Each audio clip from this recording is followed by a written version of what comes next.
RTV app వార్తల్ని క్షణాల్లో చదివే అవకాశం ఉంటుంది. ఒక న్యూస్ పేపర్, ఒక టెలివిజన్ ఛానల్ మీ చేతుల్లో ఎప్పుడూ ఉంటాయి.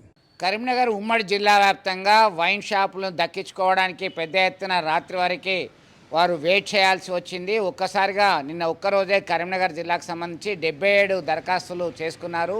అయితే గతంతో పోల్చినట్టయితే ఈ దఫా ఉమ్మడి జిల్లా వ్యాప్తంగా వ్యాపారులు పెద్దగా ఆసక్తి కనబరచట్లేదని చెప్పేసి అధికారులు సూచిస్తున్నటువంటి పరిస్థితి. మొత్తం మీద మారినటువంటి నియమ నిబంధనలు ఆసక్తి కనబరచకపోవడంతో గత కొంతకాలం నుంచి మీరు వైన్స్కి దరఖాస్తు చేసుకోండి, ఇట్లా లాభాలు ఉంటాయని చెప్పేసి కన్విన్స్ చేశారు, నచ్చజెప్పారు, వాట్సాప్లో గ్రూపుల్లో పోస్ట్ చేశారు. అయినప్పటికీ అధికంగా స్పందన రాలేదన్నారు.